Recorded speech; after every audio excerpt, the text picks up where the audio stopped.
Hello friends, this is Deepa. Welcome to our classes. Friends, आज हम करेंगे अपना एक्सरसाइज 13.1 का क्वेश्चन नंबर 1। हमें क्या गिवन है, दो घनों जिसमें प्रत्येक का आयतन 64 सेंटीमीटर क्यूब है के संलग्न फलकों को मिलाकर एक ठोस बनाया जाता है। इससे प्राप्त घनाभ का पृष्ठीय क्षेत्रफल ज्ञात कीजिए। पाई की वैल्यू हमें दे रखी 22/7। दो घनों का आयतन हमें दे रखा है। इवन आयतन से हम क्या निकालेंगे, भुजा निकालेंगे। घन में लंबाई, चौड़ाई और ऊंचाई सब क्या होती है, एक बराबर होती है। तो यहाँ पर हम क्या निकालेंगे, पहले भुजा निकालेंगे। तो इस तरीके से हमें एक घन दे रखा है।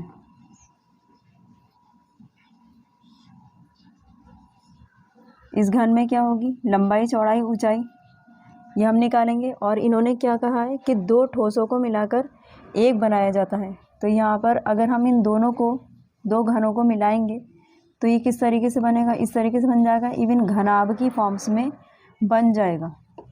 तो ये इस तरीके से हमारे सामने आएगा।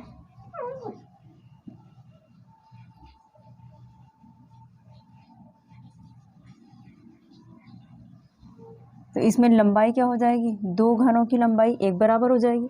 देन दो मिलाए हैं तो आधी है और आधी है। अभी हम पहले भुजा निकालते हैं, उसके बाद में हम इसमें वर्क करेंगे।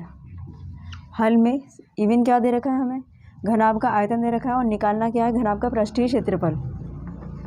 घनाभ का पृष्ठीय क्षेत्रफल is equals to question mark हमने लगा दिया है। क्या दे रखी, पाई की वैल्यू गिवन है इज इक्वल्स टू 22/7 हमें इसमें यूज़ करनी है। घन का आयतन हमें दे रखा है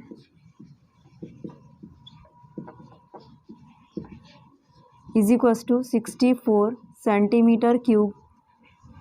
घन का आयतन का फॉर्मूला हमारा क्या होता है, A cube is equals to 64 centimetre cube. तो इससे हम क्या निकालेंगे, ए से भुजा निकालेंगे।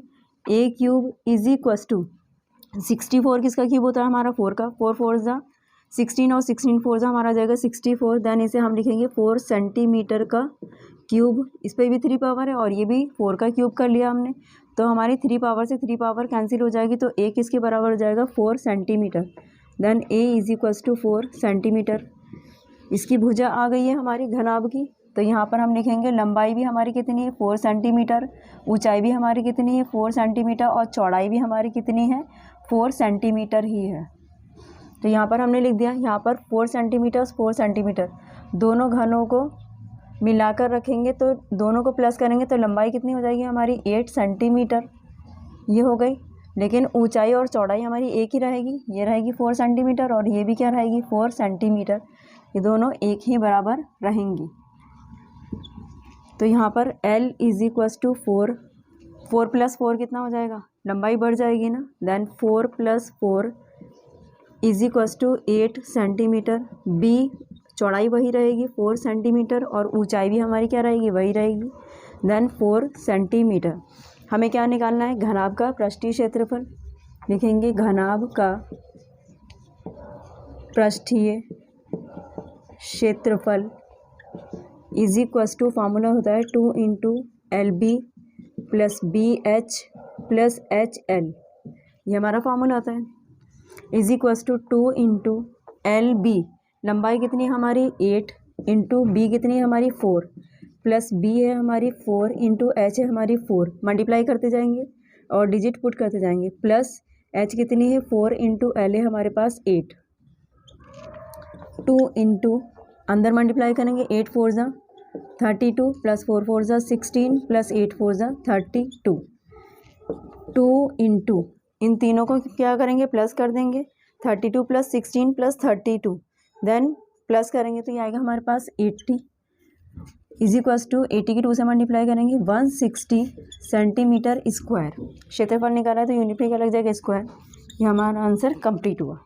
क्वेश्चन नंबर 2 हमें क्या गिवन है, कोई बर्तन एक खोखले अर्धगोले के आकार का है जिसके ऊपर एक खोखला बेलन अध्यारोपित है। अर्धगोले का व्यास 14 सेंटीमीटर है और इस बर्तन की कुल ऊंचाई 13 सेंटीमीटर है। इस बर्तन का आंतरिक पृष्ठीय क्षेत्रफल ज्ञात कीजिए। तो हमें क्या निकालना है, आंतरिक पृष्ठीय क्षेत्रफल निकालना है। और हमारा जो बर्तन है वो 2 पार्ट्स में बना हुआ है। पहले अर्धगोला है और उसके ऊपर एक खोखला बेलन रखा हुआ है। तो हम क्या करेंगे, डायग्राम ड्रॉ करेंगे। सबसे ऊपर खोखला बेलन बना लेंगे और वो किसके ऊपर रखा हुआ है, अर्धगोले के ऊपर रखा हुआ है।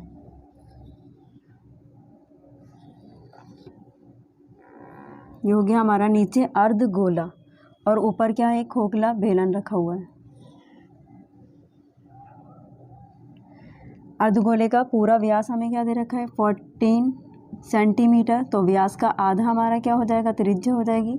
तो इसे हम दिखाएंगे 7 सेंटीमीटर।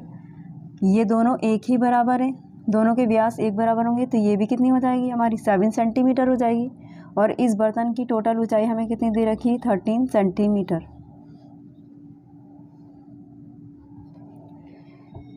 अर्धगोले की त्रिज्या और ऊंचाई दोनों क्या होती है, एक बराबर होती हैं। तो त्रिज्या हमारी 7 सेंटीमीटर है, तो ऊंचाई भी क्या होगी हमारी, 7 सेंटीमीटर होगी।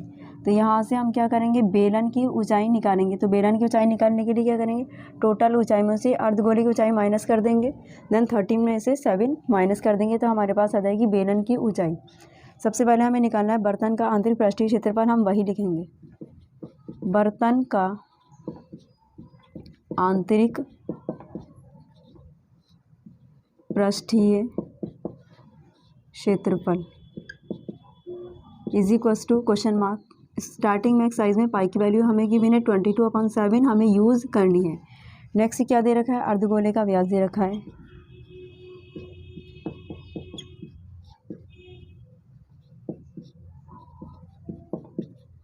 Is equals to 14 centimetre. व्यास का आधा क्या हो जाएगा हमारा, त्रिज्या हो जाएगी। देन अर्धगोले की त्रिज्या हम निकालेंगे।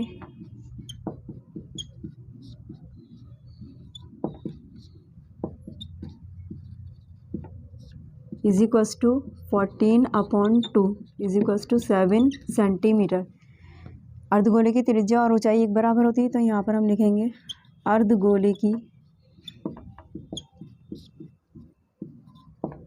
ऊंचाई, ऊंचाई को हम मान लेंगे h, मान रहे हैं यहाँ पर h हमने मानी है, इज इक्वल्स टू बराबर है अर्धगोले की त्रिज्या के।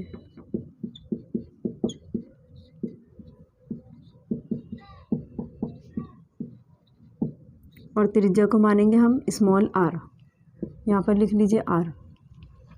h is equals to small r की वैल्यू कितनी है हमारी, 7 सेंटीमीटर। यह हो गई हमारी अर्धगोले की ऊंचाई। नेक्स्ट हमें क्या निकालनी है, बेलन की ऊंचाई निकालनी है। और इस बर्तन की कुल ऊंचाई हमें कितनी दे रखी है, 13 सेंटीमीटर। तो यहाँ पर हम लिखेंगे बर्तन की, ये भी हम मान रहे हैं, माना बर्तन की कुल ऊंचाई, कैपिटल H मान रहे हैं हम, इज इक्वल्स टू 13 सेंटीमीटर हमें गिवन है। बेलन की ऊंचाई निकालेंगे।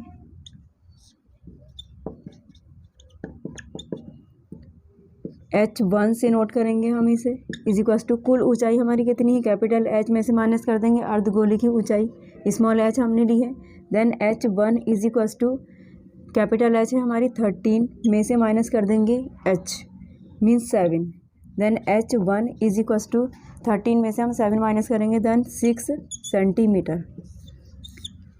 बेलन की ऊंचाई हमारे पास आ चुकी है। अब हम क्या निकालेंगे, इवन बेलन का वक्र पृष्ठीय क्षेत्रफल।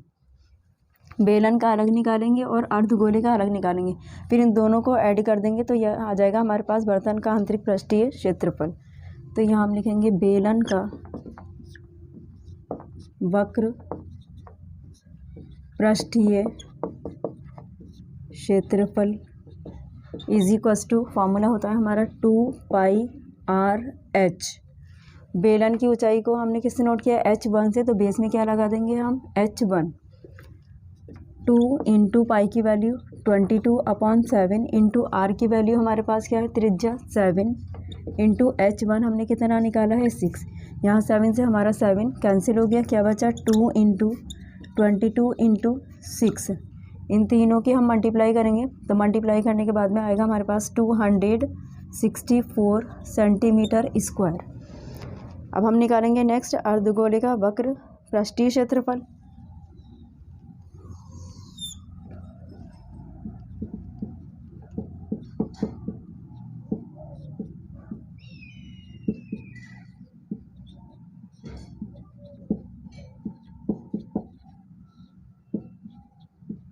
क्षेत्रफल इज इक्वल्स टू, फॉर्मूला हमारे पास क्या होता है, 2πr²।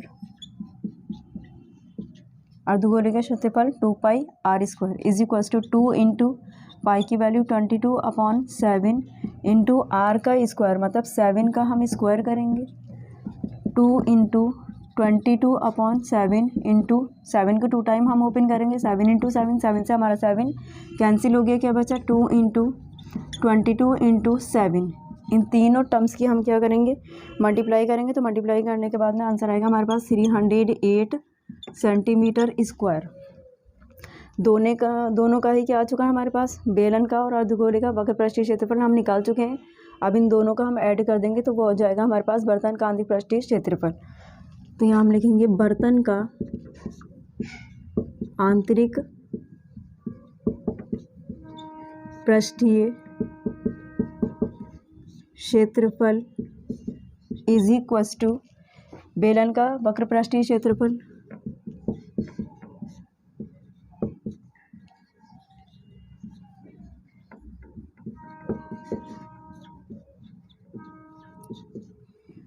प्लस कर देंगे अर्धगोले का वक्र पृष्ठीय क्षेत्रफल।